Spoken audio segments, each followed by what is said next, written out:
There are some studies that suggest that children are acquiring the sounds of their language even before birth. Now that doesn't mean everybody should have been reading to their children before they're born, but the study had parents, mothers, reading a Dr. Seuss book to their child in the 8th and 9th month of their pregnancy. And once the children were born, those children who heard those Dr. Seuss stories had a different reaction, a completely different reaction to that particular story than they did to any other story their parent read them. So the feeling was not that this is going to make them better readers, but that the genius chip, the amazing inborn, innate ability to learn language starts as soon as a child is actually able to hear the sounds of their language. So I wanted to just tell you what we're going to cover. We're going to cover that continuum a little bit so you will understand it, that it starts with oral language and that it moves into written language, a little bit about why that's so important and who figured this all out, and then some games that you can play with your kids that you will enjoy, and you can also use them generically. You can use these games with other things that you want your children to learn as well. So we start with your babies who are predisposed to learn language. Like I said, it's a natural acquisition. At this point, there's lots of chirping, cooing, grunting. They're not really babbling. They're not really making the vowel sounds of the language yet. And that's anatomical. Their little voice boxes aren't ready till about the age of 6 months to start doing that. And as a matter of fact, if you line these babies up, you probably wouldn't know who is going to go on to speak Russian or English or Farsi or Spanish, because they all kind of sound the same. And then magically at around the 6-month mark, they start to be able to use the sounds, more of the sounds of their language, and the sounds that are not reinforced start to fall away, so that they are left kind of with the sifting effect, where they learn the melody and the pitch and the phrasing of their language, and they're often running from there. So the idea is that in the absence, we've talked about that it's innate, and what I'm going to tell you now is that in the absence of a physical disability or a neurological disability, it is almost impossible for your babies not to learn how to speak. It's just going to happen. But the truth is you can cultivate and nurture the environment, and that research has shown us means more to getting your kids ready to learn than almost anything else you could do. That attachment that you make with them. So face to face, talking to them, singing, reading, everything you already do is the best environment. It's like fixing the soil up to accept all the seeds of learning. It is effortless. Like I said, it will not just happen. We want you to encourage it, but it is a natural ability to learn language. Reading, on the other hand, no such thing. Reading is none of the above. Does not happen naturally, not built into our genes, not hardwired. It's an invention. All you have to do is pick up a foreign language newspaper to see that somebody assigned sound to a different squiggle on the page. So it's a man-made act, and we need conscious effort to really start to learn how to read. No inherent meaning attached to the squiggles. The children have to learn it. It's a code, and that's why some of the books you see for early readers are called Explode the Code. You really are decoding a secret code, and they will learn that as time goes by. So it's a continuum. We start with just the talking, and there is a moment in the middle when you'll move from just talking to the written language. That's called phonics. Not sure how familiar everyone is with the terminology. There are a lot of words that start with PH that you're going to hear tonight. Phonics is the moment, the activity where you really take a letter and assign it to a sound and then line them up and blend them together. Real reading. Is this a whole class generally for young children? Yes. Reading? Oh, okay. Yes. Hmm? For some of the kids, this is skewed toward young children tonight. For kids who are older, who are struggling to read, this is the area that researchers have realized is what's missing for those kids, and their intervention has to go back and address the problems at this level, the level we're going to talk about tonight. And until that level is fixed, the reading is going to continue to be a struggle.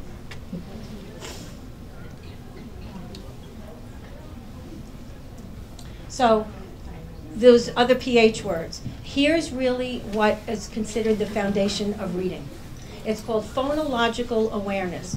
By the way, I wanted you to relax. There will be a download available, so it will have definitions and it will have the games I'm going to play and show you tonight, and it will have the parts of this big bubble, phonological awareness. It'll have all those features that are good for your kids to know. So I know I'm not great at taking notes. I know my learning style. So I will be making something available to you later on. So phonological awareness is the big bubble. And phonemic awareness is one tiny part of phonological awareness, and it is the most sophisticated part of phonological awareness. It's the hardest thing to do. And it's kind of like a staircase we're going to be building. And in general, this is what you need to know. Phonological awareness is an oral language skill. We're not doing anything with letters at this point, and it's the ability to notice and manipulate the sounds in our language. And it's a general understanding that our spoken language can be divided into smaller and smaller parts.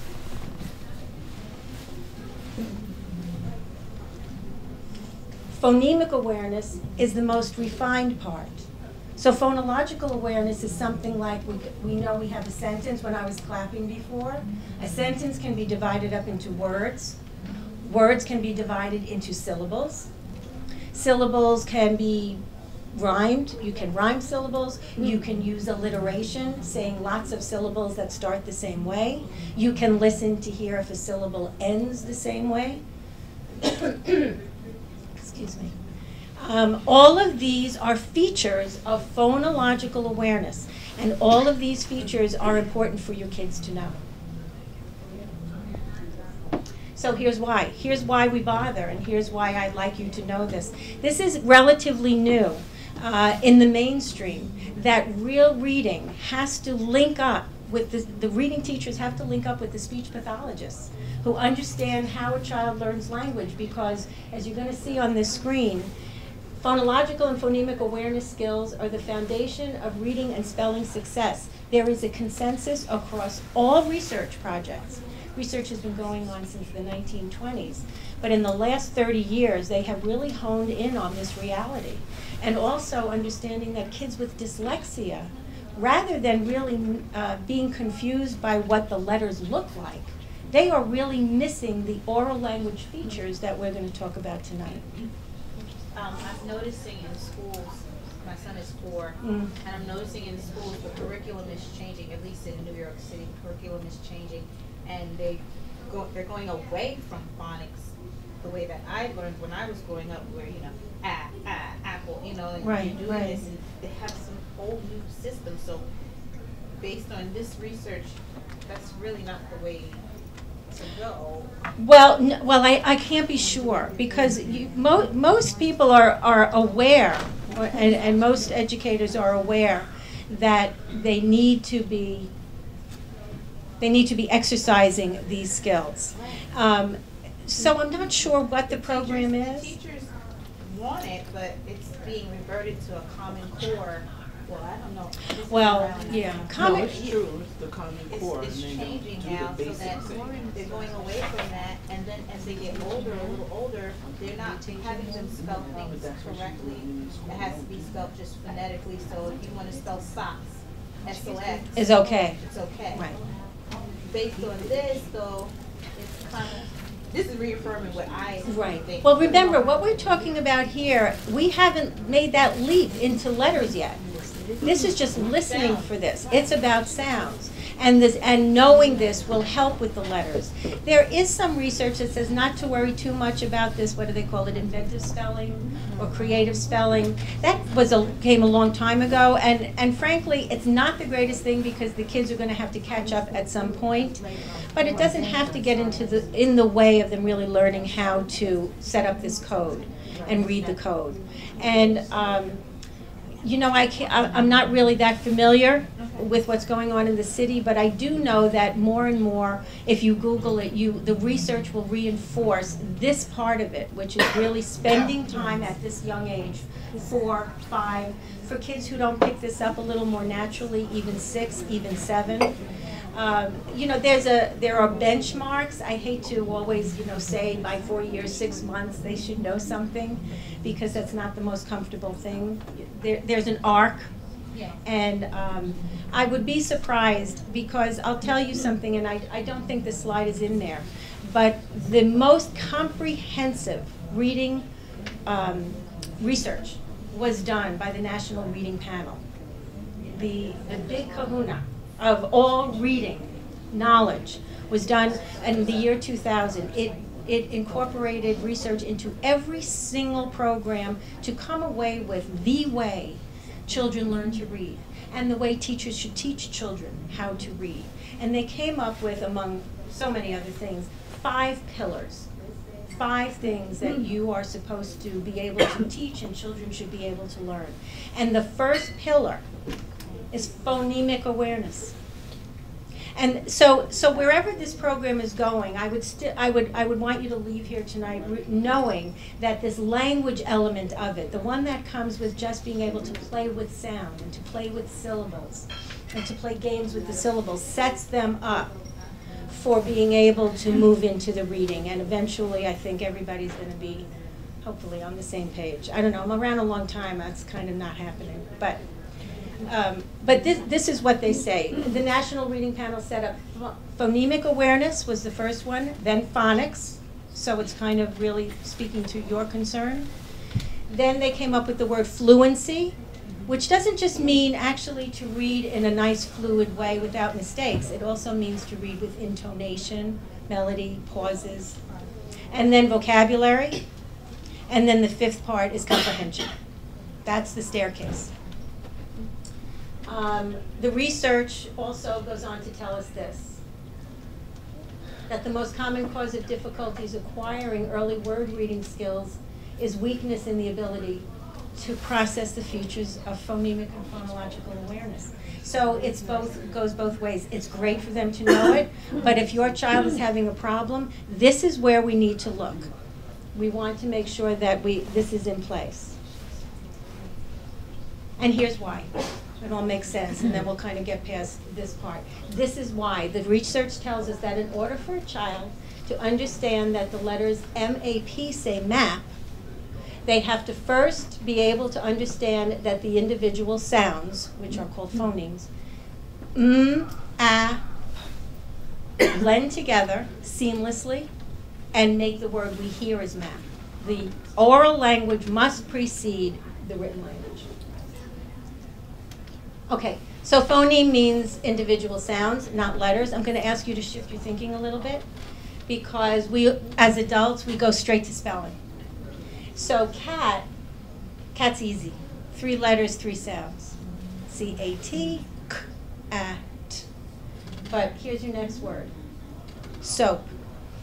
Only 3 phonemes. 4 letters, 3 phonemes. S-O. Again, remember, this is the readiness part. We're just getting them ready. We want them to hear this and perceive it and be able later on actually to play games with it, to manipulate it a little bit. Here's another one. Sheep. 5 letters, still 3 phonemes. So the ability to hear these separate sounds is called phonemic awareness. And if you Google and when you hear about reading programs, you're going to hear this word over and over again. So here's the basic hierarchy.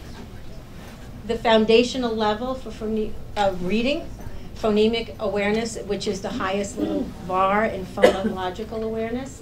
Next, we move to phonics, where the children learn to put the letters over the sounds. And by the way, I want to say something. It's not like you should do this and just this. There are parallel lines that run. So when you're playing with blocks and teaching them letters when they're 2 and 3 even, and you're even teaching them that those letters have names and sounds, that's great. There's nothing you can do wrong, and nothing really to worry about. You can't go wrong with this. This particular part is not so etched in stone. It's just knowing they need to know this and playing the games with it.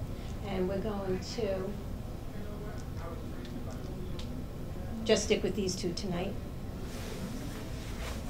You have to remember, phonological awareness. I keep saying this because everybody spells. You can do it in the dark. You don't need to see letters. You don't need to see the page. Okay. This is a more bigger picture item, this processing speed. I want to talk about this just for a minute because this goes way beyond reading readiness. Processing is taking information in. It's comparing it and contrasting it in your mind, bringing up something from your memory that says, oh, I remember that. You associate it with different things. And the difference between the speed at which an adult can process information and a child can process information is really significant. And because we're doing things naturally, we don't understand the speed we're taking. Processing goes on. The 2 things I mentioned are receptive, taking in the information, but kids also need time to determine whether they're supposed to do something with that information. That's the expressive side of it. And then they have to try and figure out, like, what's my plan and how do I do this anyway? So the idea is that you want to be very aware of your processing speed. It's kind of like taking a walk. You know, your child is going to need 2 or 3 strides for your 1. If you walk at your intuitive pace, you are not going to be able to walk together with your child. Kids need more time to take in the information, work with it, decide on an action, organize a plan to carry out that action. And forcing children, or anyone, all of us have this reaction. If we force people to move and process at a pace that's too fast, anxiety sets in. We get stressed. And not only that, we actually start to go backwards. If people are too stressed for too long, skills they already had get lost. They get confused and they can't really work. But how do you know when you're pushing, if what's healthy pushing, like to, you know, assertive, making them more assertive, and what's unhealthy, Right. you know? Well, you know, I'm glad you brought that up because the idea is to really be observant. This is a great time at this age. Observe how they really work. When left to themselves, what is their pace? When they answer you, does their answer miss a beat? You know, in New York especially. If somebody says, you know, if I say to somebody, do you like this dress? If I don't hear, yeah, in a nanosecond, something's wrong. The processing has to be a split-second timing. But the truth is, the person who doesn't come back that fast really may be processing. They're sifting through. There's a lot going on. So I'm going to ask you to be observant of your children, not just for the processing speed, but also their processing style. Is this better? Also their processing style. Some of them learn better visually. Some of them learn better auditorily. Yeah, just go like this if I blow you out of the room. Some learn better by listening. I learn better by listening. I mentioned that at the beginning. I'm not great at listening if I have to write at the same time. And I know some people are. I used to sit next to them in college. So you want to really be observant. Take the time to figure out who they are. And here's another reason why that's so important, because if you try and teach your child, you are automatically going to teach them in the way you are more comfortable, the way you learn best.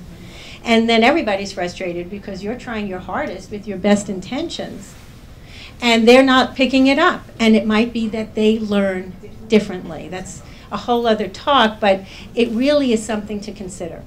So, and about the pushing, not pushing, it really is about being observant. And also to know, I will tell you, in this age group, they just really can't go that fast.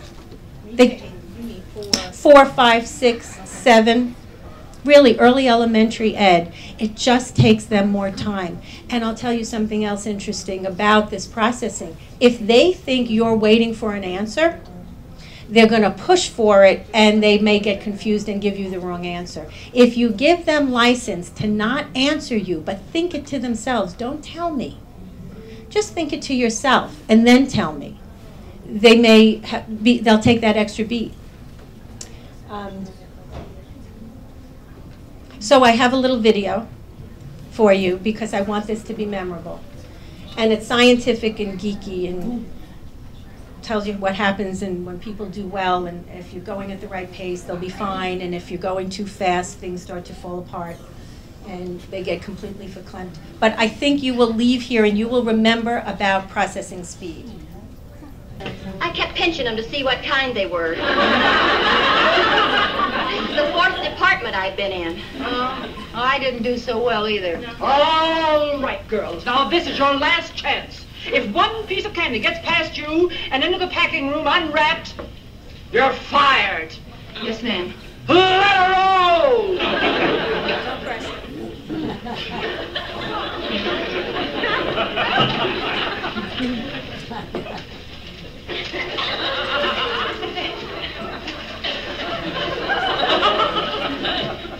Oh, this is easier.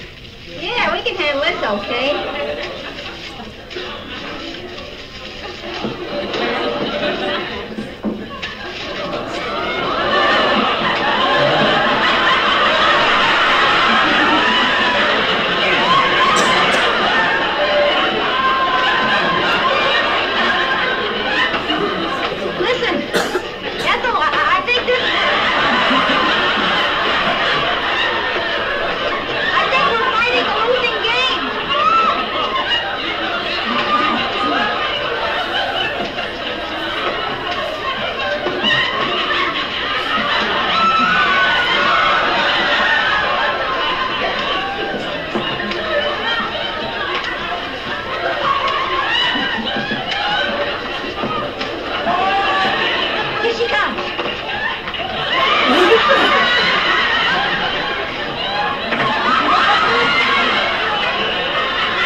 Fine, you're doing splendidly.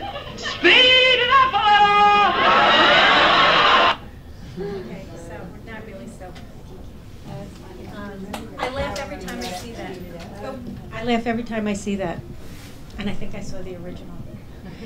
But it's fabulous. In all these years, I saw this, and this is processing. This is processing speed. Look how happy they were. They were even like dancing some of their movements at the beginning when it worked at the right speed. And then you saw the facial expression change when it started to speed up. And then everything hits the fan and they can't do it at all. And then they hide the evidence because they don't want to disappoint the judge walking in. And then at the very end, the kiss of death, which for some of the kids who are a little older, who struggle, but they come out with a good product, and they hide everything, all the bad stuff underneath the table. The kiss of death is somebody says, oh, look, you can do it. I'm going to expect that every time. So they look at the product, not the process.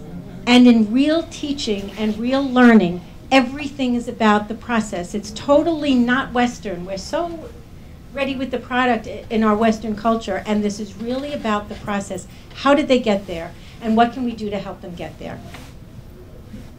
Okay, so we'll all remember Lucy and Ethel. And so here are the parts of phonological awareness that we want your children to know. Okay? It starts out, as I said before, I can't clap, but words in a sentence. The boy is fishing. Your children have to know, believe it or not, it all sounds like one big ice cube at the beginning. And so they're going to take apart words and sentences. By four, preschool, the kids are really doing this already. So I'm not going to spend too much time on this particular part of it. But that is actually one of the steps. Okay, next. We can take words and divide them up into syllables. Whether they're compound words, cupcake, or whether they are words that are not compound but still divide up into syllables. Napkin, basket, you can divide words into syllables. And then another skill we want them to be able to do is to play with those syllables. We want them to be able to rhyme. We want them to be able to do alliterations. And then remember again that phonological flips into that phonemic awareness. And that is hearing the individual sounds in words. And this is a little two-step process too. So you could see the first one, I just isolate the first sound, and then whatever the rest of the word is, I say together from the vowel on. I'm going to say that together. So if I have a picture of a hat, I'm going to say at. The next step in phonemic awareness, and this is really by the end of kindergarten, they don't want this now, they're hoping that your children can find the 3 phonemes in the word hat. It would be at. But really, it doesn't go beyond that in the kindergarten year. It's even 2 words like go, o, starting with a consonant and then a vowel, or up, starting with a vowel and then the consonant. And then into first grade, they're going to get into blends. Blends are very, very hard. It's very difficult. Okay, so, we skipped one, but I'm not going to stay with this too long. Words and sentences. You could put out little footprints and have the kids walk around as opposed to clapping for each word in the sentence. Anything that makes a physical boundary. Beanbag tossing, clips in a jar, animals on the bed. I like the idea of the rope or a piece of tape on the floor. They can go back and forth from one foot to the other for each word in the sentence. Some of the materials that I will give you on that handout have a lot to do with matched pairs. You're going to be creating these decks, and nowadays you just speak into your computer and you say, find me single syllable rhyming words. I sat around with 800 magazines and a scissors, so this is pretty easy. You'll download it, and there are traditional memory games, which you've all seen, that you can play with matched pairs. There's also traditional lotto. I don't know if everybody's familiar with the lotto games for the children. You would split the deck in half, and one half of the deck goes face down in the middle. Yeah? Are you able to email this presentation? Yes. Perfect. Yes. So the first lotto, we're going to take half the deck and put it out in a nice row for you and your child to see, face up. The second half will go down in the pile in front of you, and you'll turn over a word, and it'll be a hat. And if you're practicing rhyming, you're going to look to find the hat together in the row of pictures at the top of the table. Another way to play lotto is to separate the pile. So you're going to take half your pile, half of your cards will go face down. The other half of the pile will be split between you and your child. And then when you pick a card up, you see who has the match. Does mommy have the match, or does the child have the match? One of my favorite games is called Are You Thinking? You're only going to take about 5 cards. You place them face up on the table. You take the other 5 matching cards, and the person who's doing the thinking picks a card and hides it. And the other person asks them, are you thinking? Are you thinking of the word that rhymes with hat? Are you thinking of the word that rhymes with wig? And you'll turn the cards over, and the winner is the person who finds the card first. All of this is explained in detail in the handout. So when you want to make your match pairs, you're going to be looking for pictures obviously matching, or words that start the same, or end the same, or have the same number of syllables. But here's my big tip for everybody. Take pictures of your children with these instead, because you're going to see how much cuter it is, and everybody's going to want to play the game. So instead of just the hat and the cat, there's your child with a hat, and your child with a cat. And everybody is going to want to play memory with this deck of cards, because mommy's going to be in it too. Yes? What if you have a child that doesn't hear the rhymes? They pick cat and cup and think that rhymes. Cat, cup, that Right. rhymes. Well, when you start with this, there's actually a general template to teach that. So when you start with that, you start with the definition. You're going to say we're going to do words that sound the same at the end. And I think that comes up in the next slide, where I'm going to explain it a little bit more.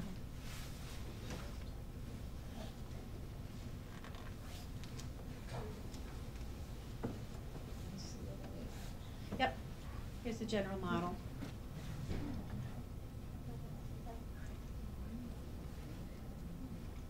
I was supposed to be laughing. I don't know what happened to my sound effect. But that's part of what you have to have. The general model is that you will enjoy discovery. This is not about teaching at this point. You're going to tell them what it means, that it sounds the same, or what it means to rhyme. And actually, they will be able to get it when you also model for them. You're going to present it, and you're going to model. Here's a rhyme, cat and hat. Did you hear that? And you get very excited, and life is great because you found a rhymes, and here's a rhyme, cat and hat. And how about, do you want to say it with me? Say it with me. And can you hear that it sounds the same at the end? Most of the kids pick it up. If the kids are not picking it up, you're going to want to just keep reinforcing it. You might want to also keep reading to them, Dr. Seuss and Is Your Mama a Llama, other books that have rhymes in it. They will begin to pick it up. So once you have had a good time learning what these things are, the next is going to be recognition. Yes or no? Do they rhyme? Just yes or no for one set. At what age are they supposed to? Rhyming, an appreciation of rhyming could be in preschool. Understanding rhyming and being able to recognize rhyming should be in kindergarten. But I'll tell you something, a lot of kids have trouble making rhymes. They can recognize it, they can see it, they can say it with you, they can get it, they can say, oh yeah, that's a rhyme. And I'll show you that this is a 5-step general presentation of whatever little step you're exercising with the kids. And generating your own doesn't come until the end. And if they still can't generate it, then you back up so they get more experience with it. They can hear you working with it more and they get used to it. But it's very difficult. A lot of kindergartners, even by the middle of kindergarten, most of them are able to start to generate rhymes. Most of them have an appreciation of what a rhyme is. But some of them really will struggle with that, and they're going to need more exposure with the rhyming. I don't think, like I said, I don't like to nail it to a part of the year because some kids have it and then 3 months later the other kids have it, and by the end of the year I would tell you that they should all have it. And also, if your children are not picking up any of these phonological features, if you have a concern, there are tests to find out if in fact there really is a problem. And that's something I would encourage you to talk to your teacher about, because the tests do go down to children as young as 4 and 5. And we can find out if they need a little bit more focused intervention. Well, yeah, the pediatrician will understand about this, but you know what's interesting? Again, the tests for this are going to be in your speech therapist's office because it's oral language. Right. So it won't be the reading teacher necessarily, although more and more reading teachers understand this. Does that help? Any other questions? Okay, so we find out that these rhyme yes or no. So step 1 is recognition. Then we go to which one doesn't belong. We match them.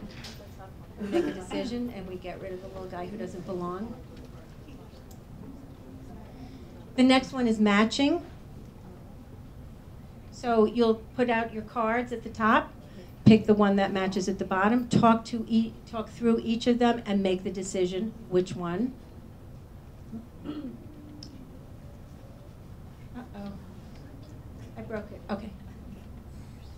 That one. And then the last one is generating or creating. That's the last step. And on the download that I will make available, all of these steps will be there. And so when I say tree, I'd like them to be able to say 3 or B. And these same 5 steps will also work with alliteration. It will work with any of the phonological skills we were talking about.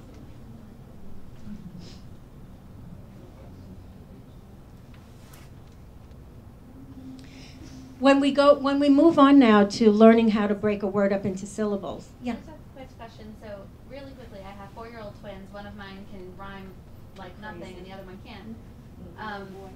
It's actually the girl. It's what? It's the girl. Oh. If rhyming is something that's difficult right now, what is that a potential problem for? Well, again, if they're 4, I wouldn't worry. Given the benchmarks I was just talking about, I wouldn't worry that much. It might be that the other twin is a little bit more advanced in picking it up. You know, some parents, that when I have these conversations, some parents will say, well, my child picked up rhyming just because I read Dr. Seuss to them. So some of the kids have an ear for it, and some of them don't, and they need more time with it. But what could it be a problem for? Well, what they're saying is that if there are problems with this oral language, then it's going to spill over into the reading. So that's the potential. But what you want to look for at that age is, are they teachable? Can they come with you a little bit and nudge them a little bit more? And also, don't jump to the generation of the rhyme. You know, there's something called the zone of proximal development, and it's this big fancy term, and everybody and all it means is that you can only take them from where they are one step more. That's it. So you think of it as a target. And the bullseye in the middle of the target is what your child knows and what your child can do independently. And the next circle out is what they can do with your help. And the bigger circle out is what they isn't really even on their horizon yet. And I get a lot of kids in my practice who have gone from that target zone, and the leap is way off the target. Suddenly they should be using phonics, and they really haven't even learned how to rhyme or break up words into syllables. So these are the years where you want to spend time with that. And if there really is a concern, if things aren't moving along, you can have the speech and language therapist take a look, because sometimes it's just about time. We rush our kids now. Kids are asked to socialize younger, to learn words younger. Lots of times we invent a group of kids who need intervention, and if we would have left them alone a little bit longer, they would have all arrived. So you don't want to worry too much. You want to just create the environment. Okay, so when we play with syllables, okay, I'm happy that worked. When you play with syllables, I'm going to ask you to make a deck of cards where you have one solid one, and the other card you're going to cut up into the number of syllables that match the word. And another game they'll play is that you'll have all of the whole cards out on the table where you can see them, and the other cards in little piles, and they'll take a pile and literally put the pieces together, which is exactly what blending is, and that's another skill. They have to blend the sounds together. And then they go and they hunt down the card. There are board games that you can play. I love board games. This is more like a Candyland, not so pretty, not so windy, but there's a beginning and an end. Or you can have a Monopoly board where it just loops continually. Lots of the kids like their own boards, so you could make 2 laddery kinds of boards. You get one and I get one. And what we're going to do is place all our cards face down, and one at a time, we're going to turn the card over, wagon, and we start to move around the board. Cupcake. And now this is where people throw things at me. This is how slow I want you to go when you process with your children. Wa.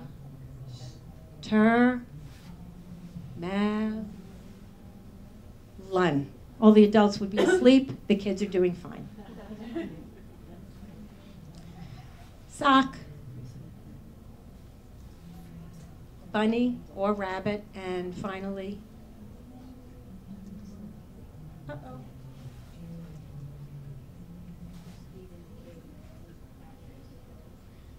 I broke it. Okay. Computer.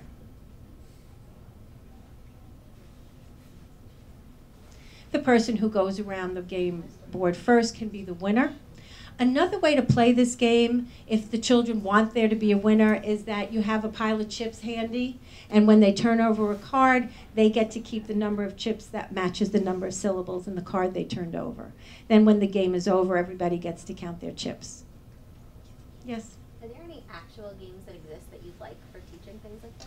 Well, but at the end, I was going to tell you there are thousands of apps and websites. Not apps, like a physical game, not a computer game. Oh, board games like board this? games. There are some games that, and there is a manufacturer called Super Duper. They make a lot of these games where you can buy them. But I will tell you that making the game with your child is the opportunity for that time with each other, that face-to-face time, where you're not doing anything, you're just being together. How about, why don't you glue cat and I'll glue hat, and we're going to make a rhyme together. And you just sit there. I make games all the time. I have done this for my entire career. A lot of times when I started working with kids with learning disabilities, there really were no games, and you really spent your time making your own games. And what I found was when I involved the children in making the games, they learned more for that period of time than they ever would have if I just handed it to them. Because thank you. I didn't know. They're making decisions about how to place it, about how to organize it. Does this go? Do I like this rhyme the best? Maybe I would like another rhyme better. So making the game is time well spent. But yes, there are lots available. Okay, thank you.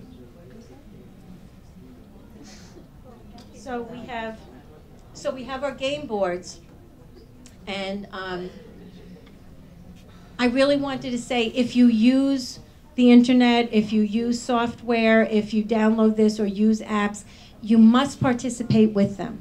There is a disconnect that does not feed what needs to be fed about getting kids ready.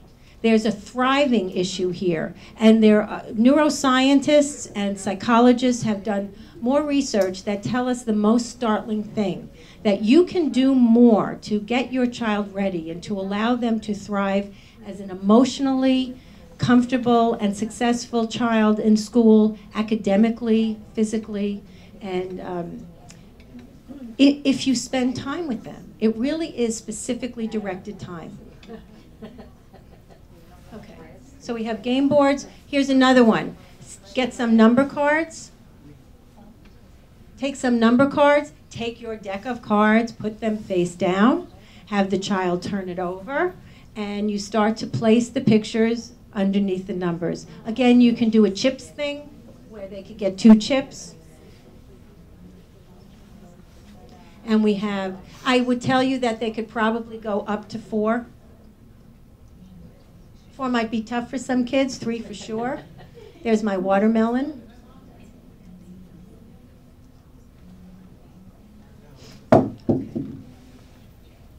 Okay, so we have these numbers games that are really a lot of fun. Also, if you need to move things along and you don't want to go through the whole deck of cards, stick in the decks of cards just pieces of paper with stars on them. And then whoever turns over the star is the immediate winner. Game over. So you can do that as well. Okay. Phonemic Awareness also wants us to do blending and segmenting. We talked about the segmenting, which was to take the word hat and it's at. Blending is if I say it and the child has to put it together and find the picture that goes with it, as opposed to seeing the picture.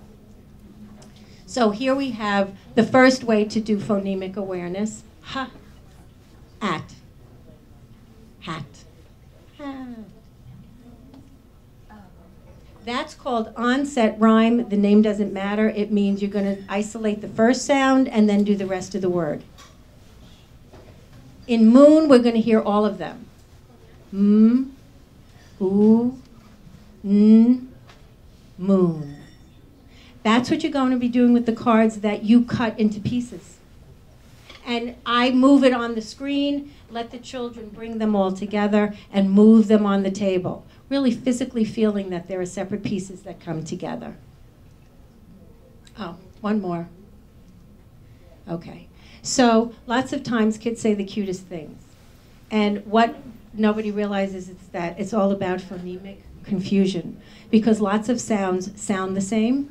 Lots of sounds are made in the same place in your mouth. Kids substitute P and B all the time. People immediately think it's a reading issue, and it isn't.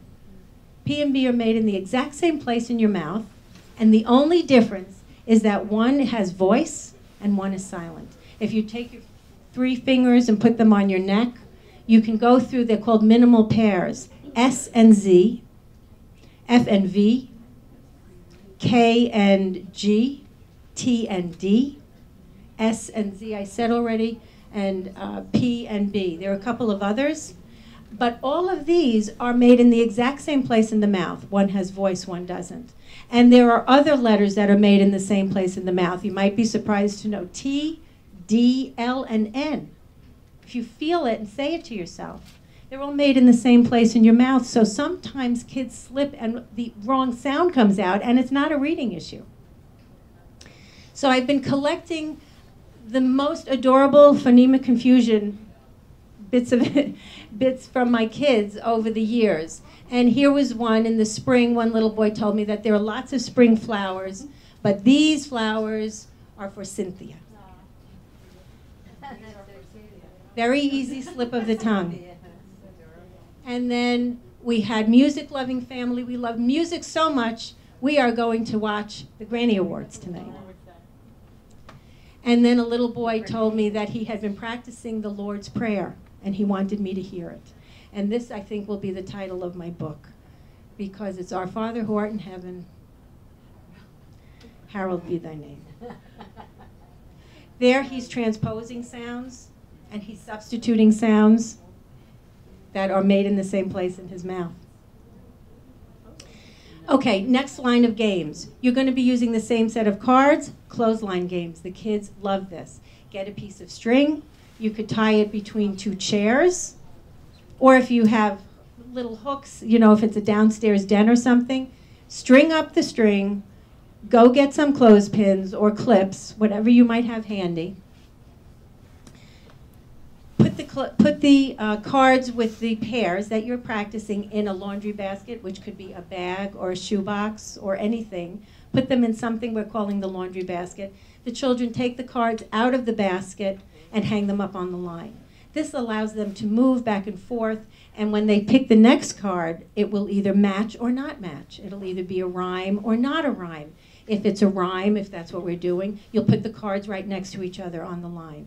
And by the end, they've done their laundry, and they have a whole bunch of rhymes or words that start the same way or end the same way.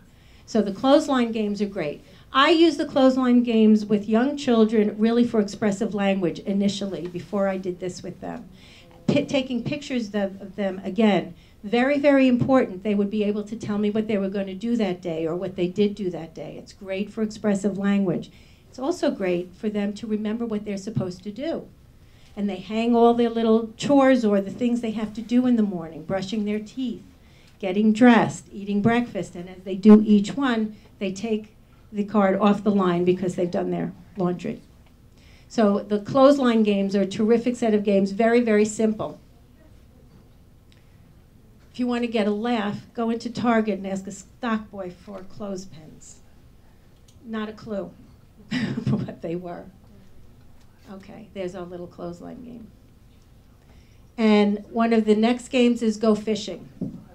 Now I want you to take all the cards you made, turn them over, get paper clips, and Scotch tape them or glue them onto the backs of the cards. Then get a dowel stick or a ruler or a pencil. You'll tape a piece of string onto the pencil with a magnet on the end. And you will place the cards face down on the floor, and you'll go fishing. Now you're playing the same games, but I will tell you, we pull 2 chairs up, and we use a little piece of string to make a pond, and they dip the magnet into the pond, and whatever comes up is the fish they caught. And the kids love this game. And then the last thing I want to help you talk to you about is the use of technology. As long as you're present, it works. And I'll show you what I mean by this. I used a smartphone and a computer to take short videos of the children working on these skills. So here's my little model again. That's supposed to cue up. Sound? No. Well, it's supposed to. Video? You want sound? And movement. Okay. There we go. Oh, Did you do wait a sound? minute. Go, Steph.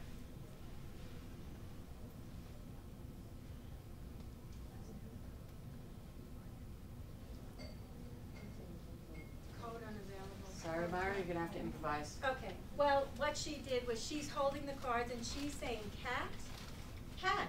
That's a rhyme. She couldn't wait to show her parents. She couldn't wait to play this over and over again because she was doing such a great job. In the next one, she said mouse, and I think that's a fish, and went, not a rhyme, sorry. And what we did was we took these and we put them onto a slideshow so that she can sit and play the slideshow and listen to all of her, all the fun she had with these sounds. And the last one, she held up the snowman and she told you that it had 2 syllables. So she was practicing all of these features in these short 6-second videos. Okay, so we're just going to recap a little bit that I really feel you can definitely go out and get the games, and I would tell you as long as you participate, as long as you are there doing this with them, then the games are fine. But making the games are terrific. The kids love it. We talked about using your child in the pictures. We talked about making matched pairs, playing the games with the numbers, board games, the clothesline, fishing, and the video. And I wanted you to relax with this. I said this at the beginning, I want to say it again. None of this is actually etched in stone. There will be features of reading once they move over into the written language that are really very explicit and very, very sequenced. But these activities with this phonological oral language readiness activities can kind of, the line is a little bit not so rigid. They might learn more than one at a time simply because the exposure, they're generating themselves. They might learn one and then go back to another and learn it better later. As far as this sound and phonics and syllables, is this supposed to go hand in hand with them writing, like, for instance, their letters and numbers, or, well, letters? That's one of the parallel strands, as long as we're not talking about spelling. No. Yeah. I just mean if we're doing the sound, right, and they gotta learn, and should they also, in this age range, be able to write the letters? The writing, listen, the physical ability to hold a pencil and write the letter really typically lags behind for some of the kids. Okay. Some don't have the physical strength, they don't have the dexterity, they simply can't. So they may have this ability to do the phonics, but not the equal ability. Well, do the sounds, right. the syllabic, all that, but not do the writing in conjunction with it. So if we're playing these games, they may not be able to do math as far as writing math. They may not be, they're not really up to that. That's really beyond readiness, that's really writing. And that's the next step. This is really to get them ready. And if they can master all of this, they will be ready to move into phonics. And the last thing, if you're concerned, you can speak to your teacher. There are tests to see if there are issues that need to be addressed. And the magic element. This is what I was saying before. Today's world is filled with more technology than you have time to use. What you must remember, and this I'm telling you is research-based. This is now they can look at brain science about how to help kids become successful. And what they have determined was that absolutely nothing is more valuable to your child's brain development and language development than face-to-face, quiet time with you.